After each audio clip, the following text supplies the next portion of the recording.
Hi friends, അപ്പോൾ നമ്മളിന്ന് ഉണ്ടാക്കാൻ പോകുന്നത് വളരെ ടേസ്റ്റിയായി വളരെ പെട്ടെന്ന് തന്നെ നമുക്ക് ഉണ്ടാക്കാൻ കഴിയുന്ന ഒരു എഗ് 65 ആണ്. ഒരു വെറൈറ്റി ഐറ്റമാണ്. അപ്പോൾ എല്ലാവരും ട്രൈ ചെയ്ത് നോക്കുക.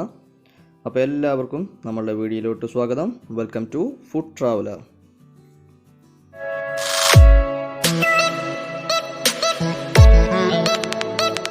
അപ്പോൾ ഞാനിവിടെ എടുത്തിട്ടുള്ളത് ഒരു 10 കോഴിമുട്ട പുഴുങ്ങിയതാണ്. അത് ഇതുപോലെ കട്ട് ചെയ്യുക. 12 എടുത്തിട്ടുണ്ട് കേട്ടോ. അപ്പോൾ ഇതുപോലെ എല്ലാം കട്ട് ചെയ്ത് അതിൻ്റെ ഉള്ളിലുള്ള മഞ്ഞക്കരു ഉണ്ടല്ലോ, മഞ്ഞക്കരു നമ്മൾ വേറൊരു ബൗളിലോട്ട് ഇതുപോലെ മാറ്റിയിടുക.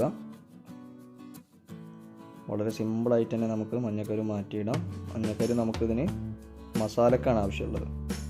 പിന്നെ ഞാനിവിടെ ഒരു 2 വലിയ കിഴങ്ങ് പുഴുങ്ങിയെടുത്തിട്ടുണ്ട്. അതിപ്പോൾ ചൂട് കാരണമാണ് കൈകൊണ്ട് കുഴക്കാത്തത്. ചൂട് മാറിക്കഴിഞ്ഞാൽ കൈകൊണ്ട് കുഴക്കുക, നന്നായിട്ട് കുഴക്കുക. അത് നമ്മൾ എടുത്തു വെച്ചിട്ടുള്ള മഞ്ഞക്കരു ഉണ്ടല്ലോ മാറ്റി വെച്ചിട്ടുള്ളത്, അതിലോട്ട് ആ കുഴച്ചിട്ടുള്ള കിഴങ്ങിട്ട് കൊടുക്കുക. കിഴങ്ങ് നല്ലതുപോലെ ഉടയണം. അപ്പോൾ കുക്കറിൽ വെച്ച് വേവിക്കുക. ഇനി അതിലോട്ട് ഞാൻ അരിഞ്ഞു വെച്ച ഒരു പച്ചമുളക് ഇട്ട് കൊടുക്കുന്നുണ്ട്. പിന്നെ ഒരു വലിയ ഉള്ളി അരിഞ്ഞതും.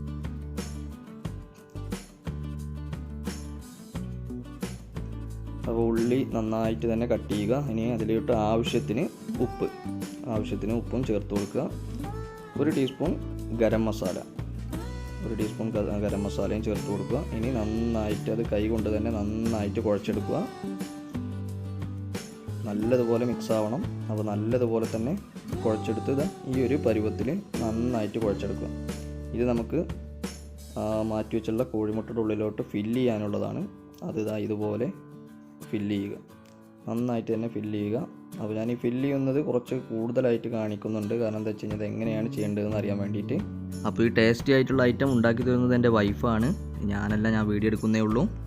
അപ്പോൾ എല്ലാ കോഴിമുട്ടയും ഇതുപോലെ ഫില്ല് ചെയ്ത് ഇതുപോലെ 2 കോഴിമുട്ടയും ഒരുമിച്ച് വെച്ച് പ്രസ് ചെയ്ത് വിരൽ കൊണ്ട് ഇതുപോലെ നന്നായിട്ട് ജോയിൻറ്റ് ചെയ്യുക. ഒരു ബർഗർ ടൈപ്പിലാണ് നമുക്കിത് കിട്ടേണ്ടത്. ഇത് കാണുമ്പോൾ തന്നെ ഒരു ബർഗറിൻ്റെ ഒക്കെ ഒരു കാഴ്ചക്ക് ബർഗറിനെ പോലെയൊക്കെ അല്ലേ. അപ്പോൾ ഈ ഒരു ലെവലിലാണ് നമുക്ക് കിട്ടേണ്ടത്.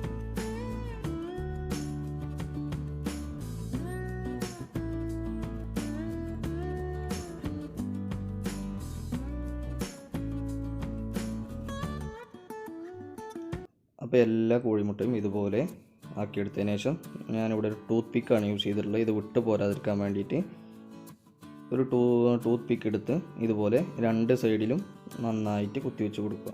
അല്ലെങ്കിൽ നമ്മൾ ഫ്രൈ ചെയ്യുന്ന സമയത്ത് ചിലപ്പോൾ അത് അടർന്നു പോരാനുള്ള സാധ്യതയുണ്ട്. അപ്പോൾ ഇതുപോലെ എല്ലാ കോഴിമുട്ടയും ചെയ്തെടുക്കുക.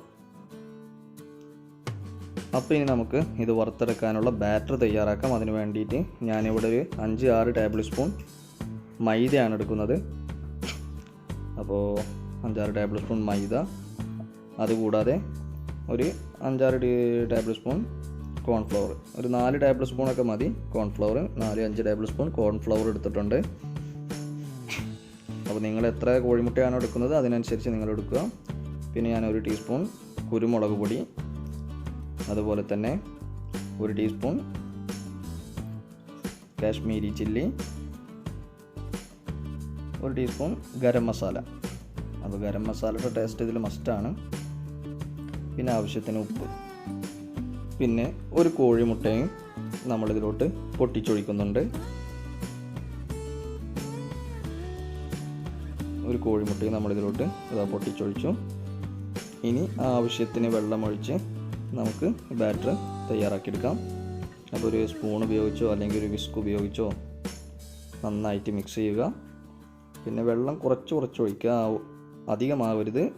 ഇനി ഒരു പാന് അടുപ്പിൽ വെച്ച് അതിലോട്ട് ആവശ്യത്തിനുള്ള എണ്ണ ഒഴിച്ചു കൊടുക്കുക. നമുക്കിനി ഫ്രൈ ചെയ്തെടുക്കാം. അതിന് നമ്മൾ തയ്യാറാക്കി വെച്ചുള്ള ബാറ്ററിൽ നമ്മൾ ആ കോഴിമുട്ട നന്നായിട്ട് തന്നെ മുക്കിയെടുക്കുക. പിന്നെ നമ്മളിവിടെ ബ്രെഡ് ക്രംസ് എടുത്തിട്ടുണ്ട്. ബ്രെഡ് ക്രംസ് എടുത്തു വെക്കണം, ആദ്യം തന്നെ എടുത്തു വെക്കണം. ഞാനത് കാണിക്കാൻ മറന്നുപോയി. അപ്പോൾ ബ്രെഡ് ക്രംസിൽ ഇതുപോലെ നന്നായിട്ട് അതൊന്ന് ഫില്ല് ചെയ്തെടുക്കുക. മാവ് ലൂസാണെന്നുണ്ടെങ്കിൽ ചിലപ്പോൾ അതിലൊക്കെ ഒട്ടിപ്പിടിക്കാൻ സാധ്യത കമ്മിയാണ്. അങ്ങനെ ഉണ്ടെന്നുണ്ടെങ്കിൽ കുറച്ചും കൂടെ മൈദയോ കോൺഫ്ലവറോ ഇട്ട് അത് കറക്റ്റ് ചെയ്യുക. ഇനി നമുക്കത് എണ്ണയിലിട്ട് നന്നായിട്ട് വറുത്തെടുക്കാം.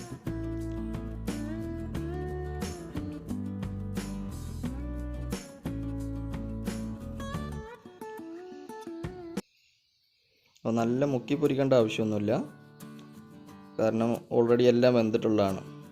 അപ്പോൾ അതുകൊണ്ട് ആ മാവൊന്ന് വെന്ത് കിട്ടാനുള്ള ലെവലിൽ ഒന്ന് വറുത്തെടുത്താൽ മതി. അപ്പോൾ നമ്മുടെ എഗ് 65 റെഡി ആയിട്ടുണ്ട്. അപ്പോൾ അത് നമുക്കിനി കോരിയെടുക്കാം. അപ്പോൾ ഇതുപോലെ വല്ല ടിഷ്യൂ അല്ലെങ്കിൽ ടവലോ യൂസ് ചെയ്ത് അതിലോട്ട് മാറ്റിയാൽ ആ എണ്ണയൊക്കെ നന്നായിട്ട് വലിച്ചെടുക്കും. അപ്പോൾ ഫ്രണ്ട്സ്, നമ്മുടെ എഗ് 65 റെഡി ആയിട്ടുണ്ട്. നല്ല അടിപൊളിയാണ്, നല്ല ടേസ്റ്റിയാണ്. എല്ലാവരും വീട്ടിൽ ട്രൈ ചെയ്ത് നോക്കണം. ഈ ഒരു ഈവനിങ് സ്നാക്കൊക്കെ ആയിട്ട് കുട്ടികൾക്ക് കൊടുക്കാൻ പറ്റിയ ഐറ്റമാണ്. അവർക്ക് എല്ലാവർക്കും വളരെ ഇഷ്ടമാകും. അപ്പോൾ വീഡിയോ ഇഷ്ടമായാൽ എല്ലാവരും ലൈക്ക് ചെയ്യുക, ഷെയർ ചെയ്യുക, കൂടാതെ സബ്സ്ക്രൈബ് ചെയ്യാൻ മറക്കരുത്. അപ്പോൾ വീണ്ടും അടുത്തൊരു വീഡിയോ ആയി കാണാം. ബൈ.